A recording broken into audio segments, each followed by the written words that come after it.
Friends, எல்லாரும் எப்படி இருக்கீங்க? உங்களை பார்த்ததுல எனக்கு ரொம்ப சந்தோஷம். இன்னைக்கும் நிறைய புது ஃப்ரெண்ட்ஸ் ஜாயின் பண்ணியிருக்கீங்க. எல்லாருக்குமே ரொம்ப ரொம்ப நன்றி. நம்ம சேனலை புதுசாக பார்க்குறவங்களா இருந்தால் சப்ஸ்கிரைப் பண்ணி வச்சுக்கோங்க. கூடவே இருக்கிற பெல் ஐக்கானையும் ப்ரெஸ் பண்ணி வச்சுக்கோங்க.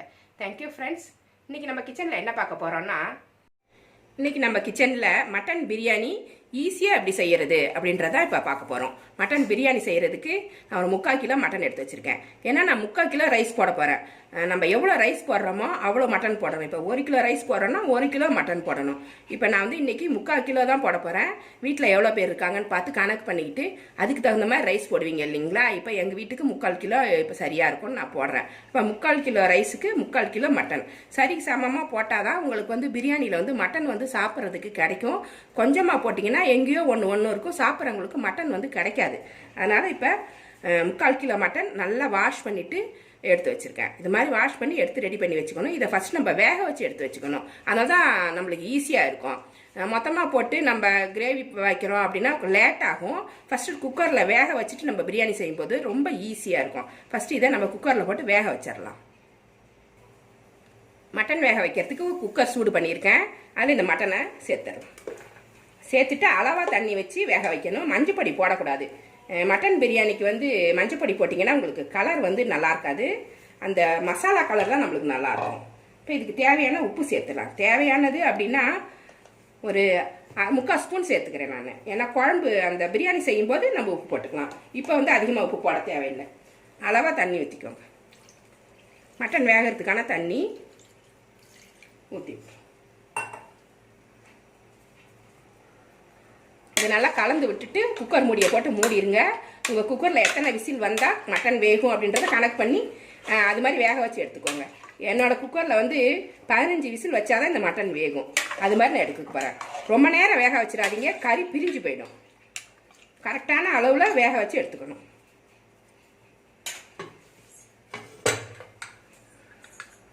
சில பேருக்கு வந்து 4 விசில் வச்சாலும் வெந்து போயிடும் அப்படின்னு கூட சில பேர் சொல்லுவாங்க. என்னோட குக்கரில் 15 விசில் வச்சாதான் வேகும். அது மாதிரி வேக வச்சு எடுத்துக்கலாம். மட்டன் வேக வச்சு ரெடி பண்ணி வச்சாச்சு. இப்போ பிரியாணி பண்ணுறதுக்கு ஒரு பாட்டு வச்சுருக்கேன். பிரியாணி பாட்டு இல்லாதவங்க சாதாரணமாக நீங்கள் எதில் பிரியாணி செய்வீங்களோ அந்த பாத்திரத்தை எடுத்து சூடு பண்ணிக்கோங்க. இதில் அளவாக எண்ணெய் ஊற்றிக்கலாம். நான் ஒரு 1/2 கரண்டி சன்ஃப்ளவர் ஆயில் ஊற்றுறேன். நல்லா ஊற்றினா நல்லா இருக்காது, சன்ஃப்ளவர் ஆயில் நல்லாயிருக்கும். நல்லெண்ணெய் ஊற்றினா வாசம் வந்துடும். அந்த நல்லெண்ணெய் வாசனை வந்துடும் பிரியாணியில். ஒரு 4 ஸ்பூன் அளவுக்கு நெய் ஊற்றிக்கலாம். நல்ல நெய்யாக பார்த்து வாங்கிக்கோங்க, பிராண்டடாக. நெய் சரியில்லைன்னா கூட பிரியாணி நல்லா இருக்காது. ரெண்டுமே சூடாகட்டும். எண்ணெய் சூடாயிருச்சு. தாளிக்கிறதுக்கு 10 ஏலக்காய், 10 கிராம்பு, 1 ஸ்பூன் சோம்பு, பட்டை ஒரு 4 துண்டு உடச்சி எடுத்து வச்சுருக்கேன். பிரியாணி எல்லாம் கொஞ்சம் எடுத்து வச்சுருக்கேன். இது வந்து நான் 3/4 கிலோ ரைஸ்க்கு எடுத்து வச்சுருக்கேன். கம்மியாக எடுக்கும்போது இதில் கொஞ்சம் குறைச்சிக்கோங்க. ஆனால் ஏலக்காய் கிராம்பெலாம் கொஞ்சம் அதிகமாக போடும்போது தான் அதோட வாசனை நல்லா தூக்கலாக இருக்கும். கடையிலலாம் சாப்பிடுவோம் பார்த்தீங்களா, திண்டுக்கல் மட்டன் பிரியாணினா ரொம்ப ஃபேமஸ்ஸு. அதெல்லாம் கொஞ்சம் அதிகமாக இந்த மாதிரி மசாலா சாமான் போட்டால் தான் உங்களுக்கு நல்லாயிருக்கும். இதை போட்டு தாளிச்சிடலாம்.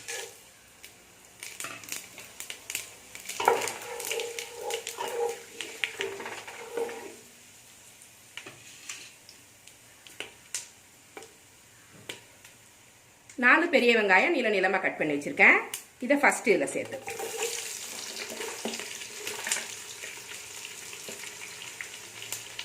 ஒரு 3 பச்சை மிளகாய் இந்த மாதிரி 2ஆக கட் பண்ணிவிட்டு நடுவில் கீரி எடுத்து வச்சுருக்கேன். இந்த மாதிரி எடுத்துக்கோங்க. இது காரத்துக்கு இல்லை, ஃப்ளேவருக்காக மட்டும்தான் போடுறோம். காரத்துக்குலாம் நம்ம வந்து மட்டன் மசாலா தான் போட போகிறோம்.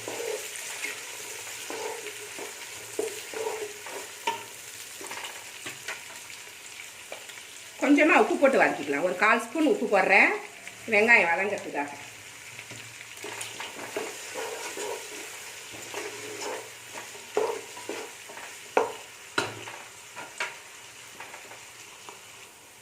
வெங்காயம் நல்லா வதங்கிருச்சு. 4 தக்காளி கட் பண்ணி வச்சுருக்கேன். சின்னதாக இருந்ததால் 4 போட்டிருக்கேன், பெருசாக இருந்தால் 3 போதும்.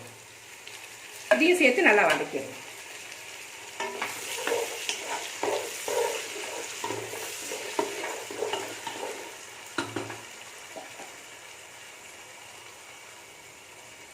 இது கூடவே இஞ்சி பூண்டு பேஸ்ட்டு இந்த ஸ்பூன்னால் 4 ஸ்பூன் போடுறேன் நான். அப்போ தான் நல்லா வாசனையாக இருக்கும். 4 ஸ்பூன் போட்டுருக்கேன்.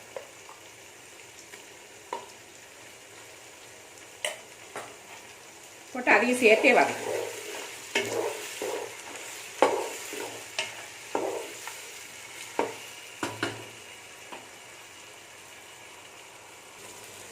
தக்காளி நல்லா வதங்கிருச்சு. 100 கிராம் முந்திரி பருப்பு இதில் போட்டுக்கலாம். நல்லா ரிச் டேஸ்ட்டாக இருக்கும், நல்லாயிருக்கும் போட்டால். முந்திரி பருப்பு, பச்சை முந்திரி பருப்பு கிடச்சா கூட போட்டுக்கோங்க. இந்த சீசன் வந்து முந்திரி பருப்பு சீசனு. பச்சை முந்திரிக்காய் கிடச்சா கூட வாங்கி போட்டிங்கன்னா எனக்கு ரொம்ப நல்லாயிருக்கும். ஆனால் அது பச்சை முந்திரி பருப்பு போடணுன்னா லாஸ்ட்டில் போடணும், ஏன்னா முன்னாடியே போட்டிங்கன்னா குழஞ்சிடும். இந்த பிரியாணிக்கு வந்து நம்ம வந்து தனி மிளகாத்தூள், கரம் மசாலா பொடி, மஞ்சள் பொடி இது எதுவுமே போட போகிறது இல்லை. மல்லிப்பொடி இதெல்லாம் போட போகிறது கிடையாது. இந்த மட்டன் மசாலா மட்டும்தான் போட போகிறோம். இது எல்லாமே இதில் இருக்குது, ரெடியாக இருக்குது. அதனால் நம்மளுக்கு ஈஸியாக செய்கிறதுக்கு இதுதான் வழி. பிராண்டு பார்த்துக்கோங்க, இதுதான் நல்லா டேஸ்ட் நல்லா இருக்குது. உங்களுக்கு பிடிச்ச பிராண்டு நீங்கள் போட்டுக்கலாம், ஆனால் எனக்கு இதுதான் கரெக்டாக வருது. அதனால் நான் இதை தான் யூஸ் பண்ணியிருக்கேன். இதில் நம்ம காரத்துக்கு தகுந்த மாதிரி போட்டுக்கலாம். இது 50 கிராம் பாக்கெட்டு. 1 கிலோ ரைஸ்க்கு 50 கிராம் கரெக்டாக இருக்கும். இப்போ நான் 3/4 கிலோ ரைஸ் போட்டிருக்கேன், கொஞ்சம் குறவாக போட்டுக்கிறேன். இது உங்களுக்கு காரத்துக்கு தகுந்த மாதிரி போட்டுக்கோங்க, சரியாக இருக்கும். இதுலேயே எல்லாமே இருக்கும், காரம், கரம் மசாலா பொடி, கொத்தமல்லி பொடி எல்லாமே இதில் வந்துடும். தனித்தனியாக போட வேண்டிய அவசியம் வராது. கொஞ்சம் மிச்சம் வச்சுருக்கேன், காரம் பத்தலைன்னா இதையுமே கூட போட்டுக்கலாம். நம்ம காரத்துக்கு ஏற்ற மாதிரி போட்டுக்கணும். இதுக்கு வந்து மஞ்சள் பொடிலாம் போடக்கூடாது. மட்டன் மசாலாவில் மஞ்சள் பொடி கிடையாது. மஞ்சள் பொடி போட்டிங்கன்னா பிரியாணி வந்து நல்லா இருக்காது பார்க்குறதுக்கு. இப்போ அளவாக உப்பு போட்டுக்கலாம். 2 ஸ்பூன் 3 ஸ்பூன் போட்டுக்கிறேன் நான்.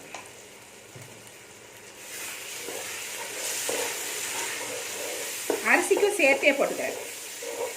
3 டம்ளர் ரைஸ் ஊற வச்சுருக்கேன், கழுவிட்டு சீரக சம்பா ஊற வச்சுருக்கேன். அதுக்கும் சேர்த்தே இதில் உப்பு போட்டுறேன். உப்பு வந்து அளவாக நீங்கள் போட்டுக்கோங்க.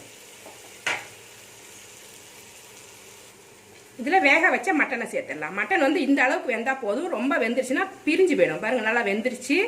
இதோட சேர்த்து பிரியாணிலையும் கொஞ்சம் வெந்து போயிடும். இது கரெக்டாக வெந்திருக்கு. இந்த தண்ணியோடய சேர்த்துக்கோங்க. இந்த தண்ணி வந்து ஒரு டம்ளர் அளவுக்கு இருக்குது. இது கணக்கு பண்ணிக்கணும். அப்போ தான் நம்மளுக்கு ரைஸுக்கு ஊற்றுறதுக்கு இந்த தண்ணியும் சேர்த்துட்டு கணக்கு பண்ணிப்போம்.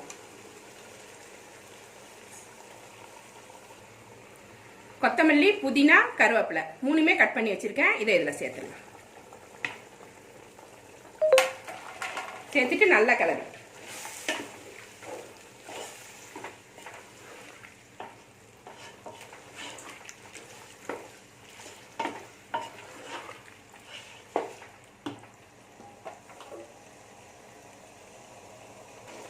ஒரு 100 மில்லி தயிர் இதை சேர்த்துருவோம்.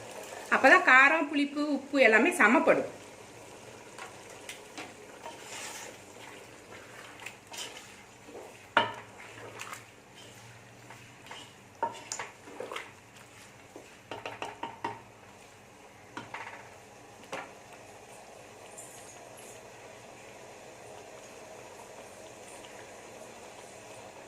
இதை மூடி வச்சிடலாம். நடுவில் கிளறி விட்டுக்கோங்க.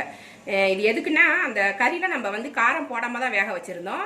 இப்போ போட்ட காரம், மசாலா எல்லாமே அந்த கறியில் போய் பிடிக்கும். கொஞ்சம் நேரம் அது இப்போ ஒரு 5 நிமிஷம் இருந்துச்சுனாக்கா அந்த கறியில் போயிட்டு இந்த காரசாரமெல்லாம் போயிட்டு அதை பிடிக்கும். பிரியாணியில் சாப்பிடும்போது நம்மளுக்கு டேஸ்ட்டாக இருக்கும். இப்பயே டக்குன்னு தண்ணி ஊற்றிட்டு நீங்கள் அரிசி போட்டுட்டிங்கன்னா மட்டன் வந்து உப்பில் போட்டு வேக வச்ச மாதிரி சப்புன்னு இருக்கும், டேஸ்ட் இருக்காது. இந்த காரம்லாம் அதில் ஏறுனா நல்ல டேஸ்ட்டாக இருக்கும். ஒரு 5 நிமிஷம் இது வேகட்டும். இந்த சமயத்தில் கிளறிட்டு உப்பு காரம்லாம் செக் பண்ணிக்கோங்க. எனக்கு கொஞ்சம் காரம் கம்மியாக இருக்குது, அதனால் இன்னும் கொஞ்சம் மட்டன் மசாலா சேர்த்துக்கிறேன் நான்.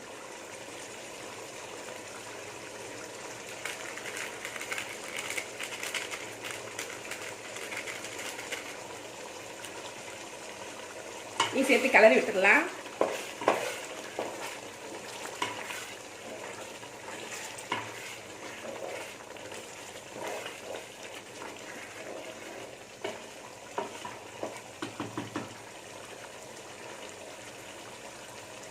மூணு டம்ளர் அரிசிக்கு 6 டம்ளர் தண்ணி வைக்கணும். 1க்கு 2ன்ற கணக்கில் தான் நான் வைப்பேன்.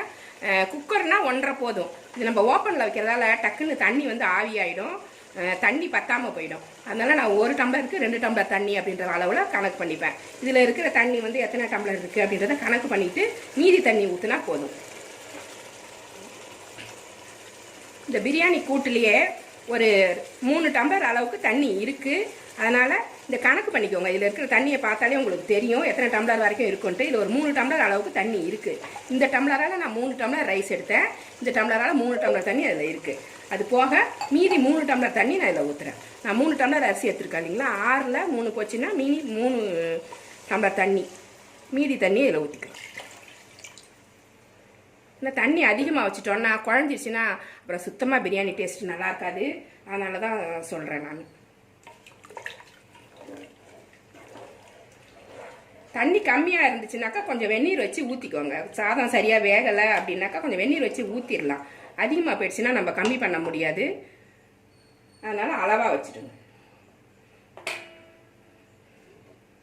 இது மூடிடுவோம். இது நல்லா கொதிக்கட்டும்.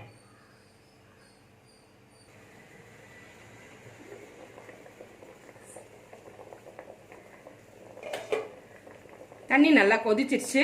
இப்போ அரிசியை சேர்த்துடலாம். 3 டம்ளர் அரிசி கழுவிட்டு ஒரு 20 நிமிஷம் ஊற வச்சு எடுத்துகிட்டு வந்திருக்கேன். சீரக சம்பா போடுறேன் நான்.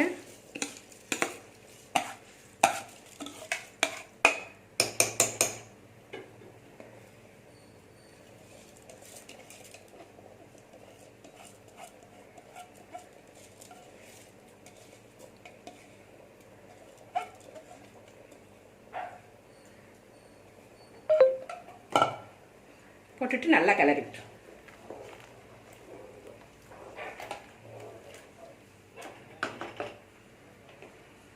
அரிசி போட்டதுக்கு அப்புறமா ஒரு அரை எலுமிச்சம்பழம் மேலே ஊற்றி விட்டுருங்க. நல்லா உதிரியாக வரும், சாதம் உதிரியாக வரும். அதனால் ஊற்றி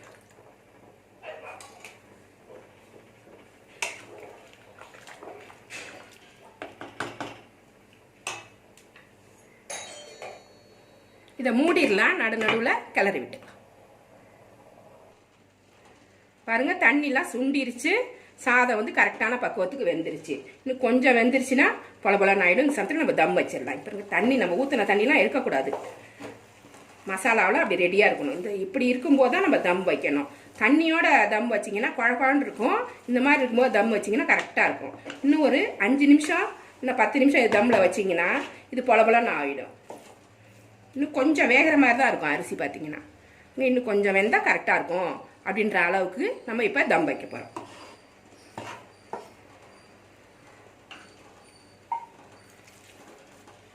கொஞ்சமாக எண்ணெய், சன்ஃப்ளவர் ஆயிலை மேலே கொஞ்சமாக இப்படி ஊற்றி விட்டுருங்க. அது மாதிரி கொஞ்சமாக நெய் 2லேருந்து 3 ஸ்பூன் வரைக்கும் ஊற்றலாம். குக்கரில் தான் பிரியாணி வைக்கும்போது நிறைய எண்ணெய் தெரிஞ்சிடும். அப்படி ஓப்பனில் வைக்கும்போது எண்ணெய்லாம் அவ்வளோவா தெரியாது. எண்ணெய் நெய்யெல்லாம் இழுத்துக்கும், நல்லாயிருக்கும். இதை வச்சு சமமாக இதை செஞ்சு விட்டுருங்க. மேல் பக்கம் அப்போ தான் காயாமல் இருக்கும், டேஸ்ட் மாறாமல் இருக்கும்.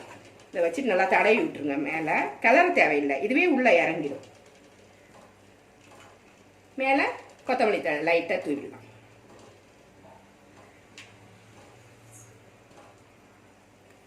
இப்போ இதை தம் வைக்கணும். தம் வைக்கிறதுனா என்ன பண்ணணும், நியூஸ் பேப்பரை ரெட்டை மடிப்பாக மடிச்சிருக்கேன் பாருங்கள். இந்த மாதிரி வச்சுட்டு இது மேலே இந்த லிட்டை போட்டு விட்ருங்க. லிட்டை போட்டு நல்லா அழுத்தி விட்டுட்டிங்கன்னா வெளியில் வந்து இந்த ஆவிலாம் போகாது.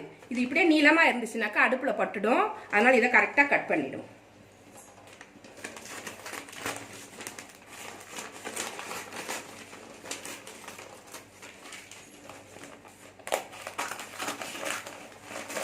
நீங்கள் சாதாரணமாக பாத்திரத்தில் வச்சிங்கனாலும் இதே மெத்தடு தான். மேலே வந்து இந்த மாதிரியே தட்டை போட்டு மூடிடுங்க. மூடிட்டு தோசைக்கல்லை நல்லா சூடு பண்ணிவிட்டு சூடானதுக்கு அப்புறம் சிம்மில் வச்சுருங்க அடுப்பை. அது மேலே இந்த பிரியாணி பாட்டை தூக்கி வச்சுருங்க. மேலே இது மாதிரியே பேப்பர் போட்டு தம் பண்ணி விட்டுருங்க. நல்லாயிருக்கும். தண்ணியெல்லாம் இந்த ஆவி தண்ணியெல்லாம் இந்த பேப்பரை இழுத்துக்கும். ரொம்ப நல்லாயிருக்கும்.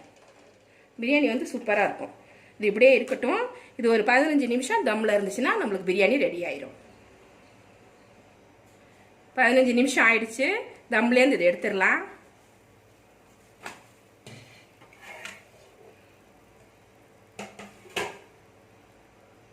எடுத்துட்டு ஃபஸ்ட்டு லேசாக கிளறிட்டு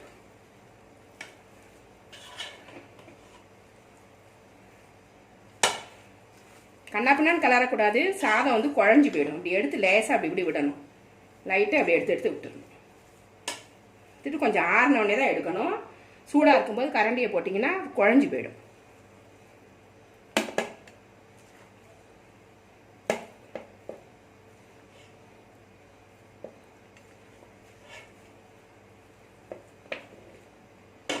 ரெடி ஆனதுக்கப்புறம் இது மாதிரி இருக்கும். நல்லா உதிர் உதிராக ரொம்ப டேஸ்ட்டாக இருக்கு பாருங்க.